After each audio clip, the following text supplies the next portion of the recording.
자, 이번 시간에는 이제 미분양 담보대출에 대해서 알아보도록 하겠습니다.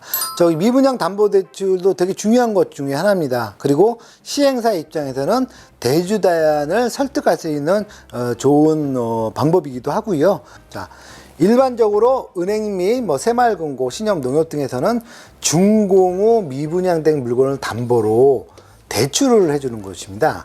이거는 이제 미분양이잖아요. 그러니까 분양이 안 됐는데 이미 준공이 다 된 거예요, 이제. 소위 말해서 이제 악성 미분양이라고 우리는 통상 얘기를 하는데, 착공과 동시에 분양 신고를 하잖아요. 그리고 난 다음에 시행사에서 이제 전략을 짭니다. 그리고 대주단하고 이제 협의를 할 때 어떤 식으로 협의를 하냐면은 6개월 안에 분양률 몇 프로까지 달성을 하겠습니다. 이런 식으로 해서 협약을 해갖고 하고, 만약에 이게 안 될 경우에는 대주단에서는 시행사한테 페널티를 적용하는 게 소위 말해서 뭐냐면 트리거 조건이에요. 얘기했던 그 기간 안에 분양률이 도달하지 않을 경우에는 쉽게 말해서 할인 분양을 해라. 이게 바로 이제 트리거 조건이거든요. 근데 이게 시행사 입장에서는 아주 안 좋은 거예요. 왜 안 좋으냐면 당연히 이 분양 수익 감소뿐만이 아니라 기존에 있는 수분양자와의 어떤 그 형평성 문제 때문에 그렇습니다. 그래서 트리거 조건이라서 할인 분양이 들어갔다 그러면 기존에 있는 수분양자, 왜 그럼 누구는 먼저 받은 사람은 100%의 가격으로 분양을 받았고 뒤에 받은 사람은 90%대 심지어 80%대로 분양을 받게 되는 거거든요. 그러면 당연히 분양자들끼리 서로의 어떤 문제가 벌어지죠. 그렇기 때문에 당연히 100% 받던 사람들은 본인들도 할인을 해달라고 요구를 할 것이고, 만약에 안 되면 계약을 해지하겠다 이런 식으로 통보를 하는 경우들도 왕왕 벌어지기 때문에 이 트리거 조건은 웬만하면은 안 하는 게 좋습니다. 근데 이거를 안 할 수가 없는 것 중에 하나가 대주단에서 이걸로 거의 강제식으로 요구를 합니다. 그래서 이 강제식으로 요구하는 것들을 막기 위한 방법 중에 하나가 바로 이 미분양 담보대출인 거예요. 지금 무슨 소리냐? 완공 다 완료됐는데 그때까지도 분양이 안 된 거예요. 그럴 경우는 어떤 걸 할 수 있냐면은 이 완공된 걸 바탕으로 담보 대출을 받을 수가 있거든요. 그래서 얘기한 대로 은행권이라든지 새마을금고, 신현농협 이와 같은 곳에서 바로 이 미담 대출, 정확하게는 이제 미분양 담보 대출을 우리는 그냥 미담 대출이라고 표현을 하는데, 이 미담 대출을 받게 되면은 어떤 식이 되는지 한번 이 사례를 통해서 잠깐 설명을 해드려서 할게요. 총 사업비 1,000억 원, 그 다음에 대주단의 PF 대출 금액이 800원, 그러니까 필수 사업비로 들어온 거죠. 여기서 이제 총 사업비라는 거는 지출 비용, 총 지출 비용이 1,000억인 거고, 그 중에 이제 800억이 필수 사업비로 PF 대출이 이루어진 거고, 근데 총 매출액은 1,400억이에요. 그러니까는 1,000억 중에 1,400이니까 40%의 수익률이 나오는 사업장인 것 같은데, 현재 분양률이 50%밖에 안 돼요. 50%라는 건 뭐냐면 1,400억에 50%니까 700억이 됐다는 얘기겠죠. 자, 이렇게 놓고 봤을 때, 자, 분양물 50% 선에서 준공 시까지 잔금 수익이 모두 완료되면은 700억이 입금되죠. 자, 여기 얘기한다. 700억이 되죠.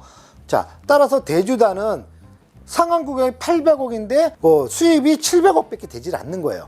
100억이 부족하죠. 그러니까 이 100억을 부족하니까는 이 부족된 걸 미리 할인 분양을 해라. 나머지 700억, 그러니까 총 700억은 정상 분양이 된 거고, 나머지 700억은 분양이 안 되니 이거를 만약에 10%로 할인 분양해라. 그럼 630억이 되고, 만약에 이걸 20% 해다 그럼 더 떨어지겠죠. 500 몇십억이 되겠죠. 이런 식으로 해서 계속 시행사의 어떤 수익이 계속 떨어지는, 감소가 되는 거거든요. 감소될 뿐만 아니라 아까 얘기한 대로 기존에 있는 수분양자들과의 어떤 문제점, 법적인 문제점이 생길 수가 있는 거예요. 그래서 이걸 막기 위해서는 어떻게 해야 되냐? 자, 금융기관에서 미분양 물건을 담보로 대출을 받게 되면은 미분양 담보 대출을 50%라고 놓고 보자. 그러니까 이거는 물건에 따라 다를 수가 있겠죠. 만약에 이게 아파트일 수도 있고, 오피스텔일 수도 있고, 상가일 수도 있고, 지산일 수도 있고, 이거 다양한데, 이거를 아파트 같은 경우는 지금 담보대출 같은 경우는 이것도 물론 이제 9억 이상이냐, 초과냐, 15억 초과냐, 9억 이하냐, 이런 거에 차이가 있을 수 있겠지만은, 만약에 아파트 같은 경우는 60%를 받을 수 있고, 뭐 오피스텔은 뭐 55% 받을 수 있고 상가 같은 경우는 뭐 40% 받고 뭐 이런 식으로 한다. 근데 이거를 만약에 구분하지 않고 통으로 그냥 50%라고 놓고 봤을 경우에 1,400억에 50%가 분양이 완료된 거 아닙니까? 쉽게 말해서 이게 700억인데 700억이 미분양이 된 상태잖아요. 이 미분양 된 거에 50%의 미분양 담보대출을 적용하게 되면 350억을 머루탈 수 있다는 얘기예요. 이거를 미담 대출로 확보를 시킬 수 있다는 얘기예요. 그 얘기는 뭐냐면 자 결국 1,400억을 나누게 되면 첫 번 분양 수익으로 700억을 확보를 하고요. 두 번째는 나머지 더 이상 분양이 안 되니까 나머지 700억 미분양 분에 대해서는 미담 대출로 하면은 350억을 받을 수 있으니까 합치게 되면 얼마예요? 1,050억이 되잖아요. 그럼 1,050억이 되기 때문에 PF 대출 총 800억을 이걸로 상환하면 250억이 남게 되는 구조가 되는 거예요. 그렇게 되면 굳이 트리거를 걸 이유가 없어지는 거죠. 대주당 같은 경우는 사실 이걸 생각하지 않아요. 왜 그러냐면 준공이 되고 나서 그때 또 이제 미담 대출을 받아야 되고 뭐 한두 달 정도 걸리고 뭐 이런 거니까 귀찮은 거예요. 그래서 아예 그냥 준공되고 정산할 때 본인들은 그냥 빠져나가려고 생각을 하다 보니까 그 전에 할인 분양을 하라고 자꾸 이렇게 압력을 주는 거거든요. 트리거 조건으로. 근데 이거를 그래 봐야 정산을 하려면은 준공이 되고 입주까지 되고 이 사이에 입주가 완료가 돼서 그 잔금이 들어와야지 정산을 하는 구조기 때문에 결국은 준공과 동시에 미담 대출을 해봐야 어차피 정산회쯤이면 더 미담 대출 자금도 들어오는 형국이 대부분이란 말이에요. 그렇기 때문에 굳이 중간에 할인 부장에서 시행사들을 압박할 필요 없이 이걸 바탕으로 미담 대출을 통해서 하게 되면은 PF 상환하는데 전혀 문제가 없어요. 문제가 없고 오히려 돈이 남아들 정도로 되는 거예요. 어차피 대주단은 이 800억만 상환받고 나가면 끝인 거거든. 이 사업에서는 나머지 뭐 350억에 이것이 결국은 뭐냐면 대출이 되는데 미담 대출이 되니까 이 대출금에 대해서는 이 PF 대주단에서는 관여할 필요가 없는 거예요. 이미 정산받고 끝났으니까. 이거는 시행사의 몫인 거거든요. 그래서 시행사에서 내가 700억짜리 350억 담보대출 봐서 이걸 갖고 운영하겠다. 이거는 PF 대주단에서 전혀 문제를 잡을 필요가 없죠. 왜? 이미 정산해서 나가는 구조이기 때문에. 그래서 이런 식으로 하게 되면은 돈을 하고도 남는다는 얘기예요. 그래서 저희가 왜 이제 수지 분석을 했을 때 상환 계획을 짠다고 했잖아요. 그때 이제 PF 상환과 뭐 유보금 이런 상환을 했을 때 그중에서 PF 상환할 때 분양을 갖고도 이게 만약에 뭐 1,000억, 이게 1,000억이 돼서 분양만은 갖고 하면은 제일 깔끔하죠. 그런데 사업을 하다 보면 또 분양이 안 되는 케이스가 시기적으로 올 수가 있거든요. 지역적으로라든지.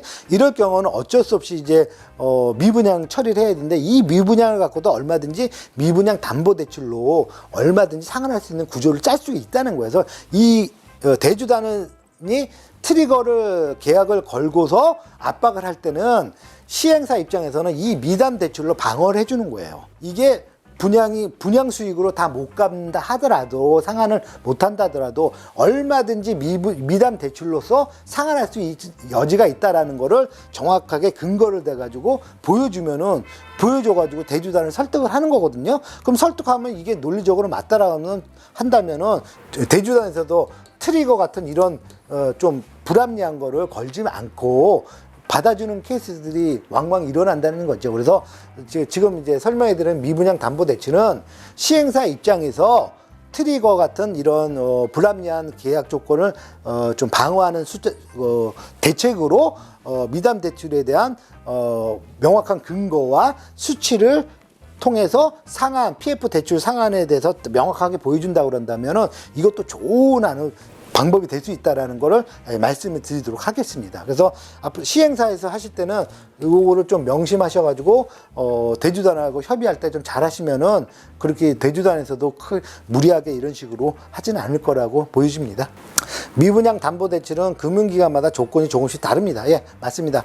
어디 은행권에 사느냐, 새마을금고, 신용, 농협 어디 사느냐에 따라 금리도 다르고요. 그 다음에 대출 이제 쉽게 하면은 이 담보대출 비율도 다르고요. 이건 뭐 상품마다, 지역마다, 그 다음 시기적으로도 조금씩 다릅니다. 그래서 이거는 실제로 미리 협의를 하셔야 돼요. 근데 통상 크게 이렇게 차이 나진 않아요. 해보니까.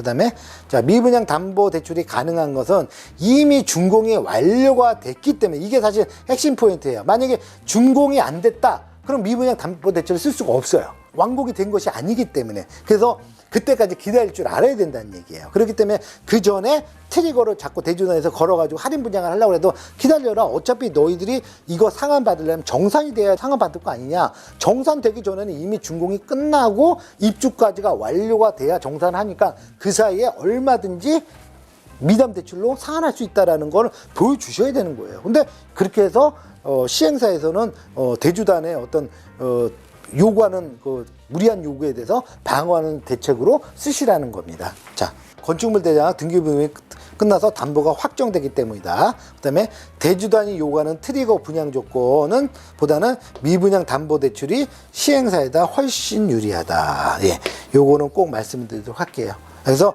이 미분양 담보 대출은 누구를 위한 거다?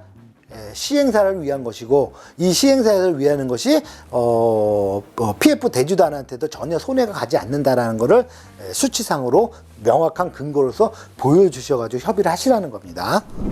부동산 펀드는 뭐 브라인드 펀드라든지 아니면 뭐 프로젝트 펀드라든지 다양하게 있을 수 있는데 여기서는 쉽게 말해서 펀드라는 개념 자체가 바로 이제 간접 상품 아닙니까? 간접 상품.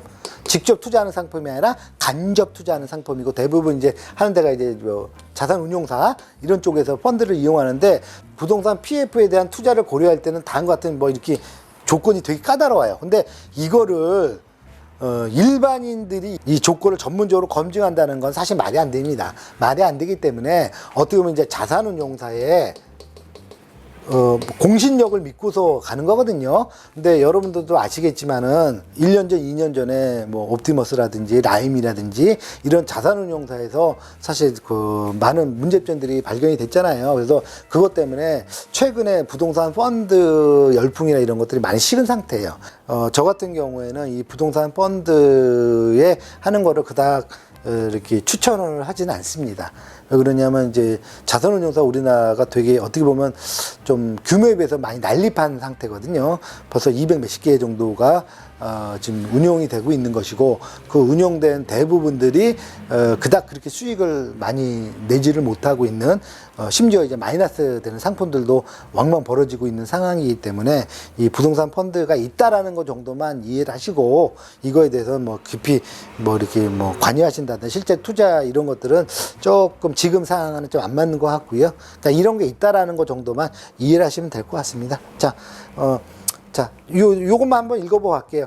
이와 같은 아홉 가지 조건들을 전문적으로 검증할 수가 있어야 되는데, 일반 개인한테 이건 사실 불가능한 얘기고요. 그러다 보니까 이 개인들이 아무래도 이 공신력 있는 자산운용사의 어떤 그 운용 능력을 믿고서 투자를 하는 건데, 아까 얘기했다시피 운용사들이 지금 난립한 상태여가지고, 좀 급급하게 투자하는 경향들이 있어서 실제로 플러스 되는 것도 있지만 마이너스 되는 것들도 많다는 거, 그거는 좀 염두를 해 두시기 바랍니다.